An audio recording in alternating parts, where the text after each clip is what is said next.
Okay, so andito na tayo sa taas ng Davao City Coastal Road. Ayan, napakaganda, napakalinis at talaga namang world class.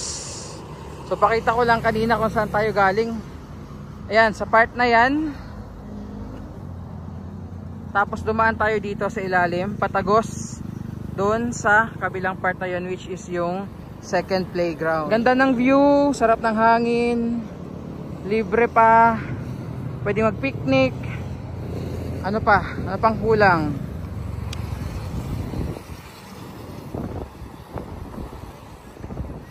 So tingnan nyo naman po yung mga kasabayan natin ngayong hapon na namamasyal dito this evening dito sa Davao City Coastal Road. Ayan, grabe, ganda.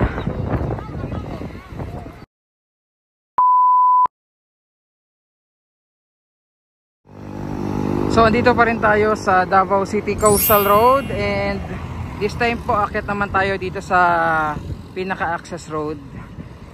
Kasi kanina andyan tayo sa playground, which is dyan sa part na yan, and dun sa may kabila. Yan. Gusto ko sana dito sa may kabilang side ng kalsada maglakad-lakad, kaso mahirap tumawid, ang bibilis ng mga sasakyan, kaya dito na lang tayo sa side na to. And ayan na, binuksan na yung mga, bukas na yung mga solar lights nila dito. Kaya tayo sa taas. Diba kita nyo? Sa first and second part ng ating video, talagang park pa lang yung nakita nyo na napakalawak. So ito na yung mga sasakyan.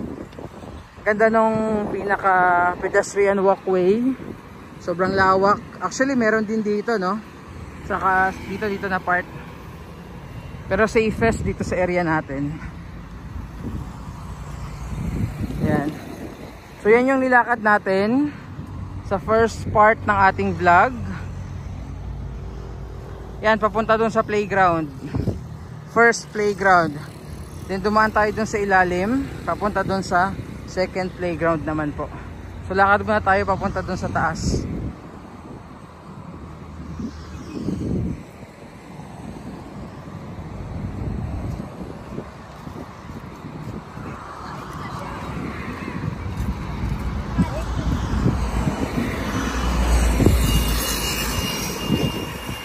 Perfect din talaga itong coastal road sa mga nagja-jogging.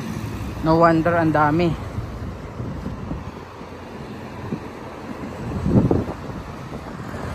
So makakapag-jog sila ng safe dahil napakalawak ng mga pedestrian walkway nila dito. Okay, so andito na tayo sa taas ng Davao City Coastal Road. Ayan, napakaganda, napakalinis at talaga namang world class. So pakita ko lang kanina kung saan tayo galing. Ayan, sa part na yan. Tapos dumaan tayo dito sa ilalim, patagos doon sa kabilang part na yun, which is yung second playground. Ang ganda nung mga ilaw dahil nagbukas na yung mga solar lights dito sa Coastal Road. Lakad tayo.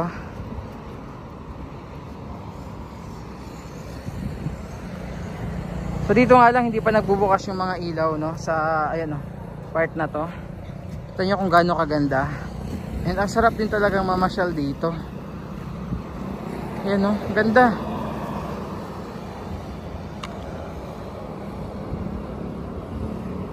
Yan. So lakad tayo. Punta naman tayo pababa, no, dito sa Coastal Road.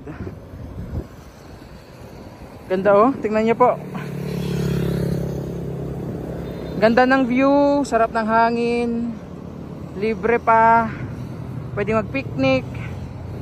Ano pa? Ano pang kulang? At mahaba to, no? Yung pinaka dulo nito sa ngayon ay doon sa may Tulip Drive, no? Bandang Ecoland.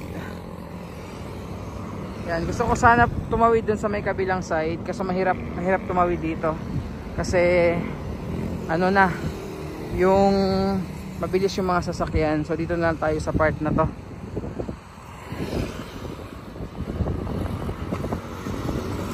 Ganda oh. Diba? Sinong hindi mag-enjoy sa ganito kagandang view? Pakita ko rin yung pinuntahan natin kanina. Ayan. So yung itsura sa baba. Landingan natin to ng helicopter, no? Tama ba? Yung napakalaking bilog na yan. And ang dami din talagang namamasyal dito. Tignan nyo naman po.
So tingnan nyo naman po yung mga kasabayan natin ngayong hapon na namamasyal dito.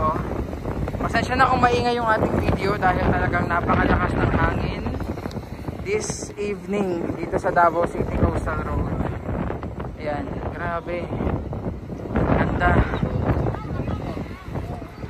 World class.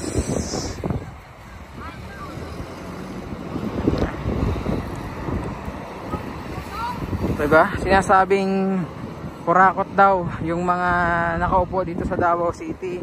Tingnan nyo naman kung gaano kaganda yung isa sa napakagandang project nila dito. Ayan o, tingnan nyo po. Kami nagpipiknik dito sa kabila. Hindi lang yan, no? Linis ng dagat. And ang dami nag-e-enjoy na mga bata doon. Hindi lang bata, pati mga lolo-lola na nagpipiknik din doon sa may kabilang playground. Diba? Ganyan kakurakot yung mga nakaupo and namumuno dito sa Davao City.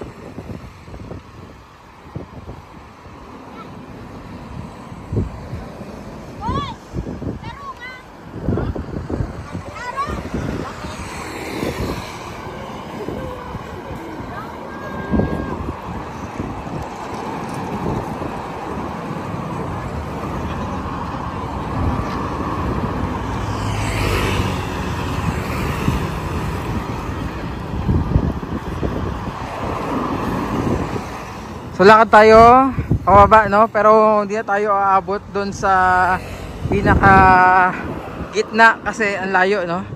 As you can see, yung tulay doon, no? Ayan, zoom ko po. Ayan, umiilaw. Part din yan ng coastal road nitong dinadaanan natin ngayon. And again, ito talaga yung ka-flex-flex dito sa Davao City. Tignan nyo naman yung kanilang coastal road. Ang daming namamasyal today, ang daming mga nagja-jogging, pamilya yung namamasyal, and yet wala kang makita kahit isang basura. Ayan, napakalinis. Tignan nyo naman po. Oh. Also, ang daming nagpipiknik. Pero talagang disiplinado yung mga tao dito. Kasi nga mahigpit talaga yung implementation and takot magmulta yung mga mahuhuling magkalat dito sa Davao City. So yun yung mga nabasa ko na nagko-comment sa ating comment section. Ayan, so dito medyo patag na. Kasi kanina pababa yun eh. Ayan o. Galing sa baba, pataas, elevated yung coastal road. Then ito pababa na. Tapos papunta naman dun sa may tulay. Then exit nito is sa Tulip Drive, no, bandang Ecoland. And ang sarap dyan sa may seawall, magpahangin lalo ngayong gabi. And ang dami pa rin talagang tao doon sa loob ng playground. Kasi maaga pa naman, 6 PM. And hindi ka matatakot maglakad dito, no? Dito sa Davao, knowing Davao City, hindi nakakatakot maglakad kahit ganito. 'Di ba? Kasi alam niyo naman pag nasa ibang lugar tayo and maglakad tayo ng gabi or madaling araw, talagang overthink ng malala. Dahil alam mong hindi safe. Pero dito ibahin nyo po.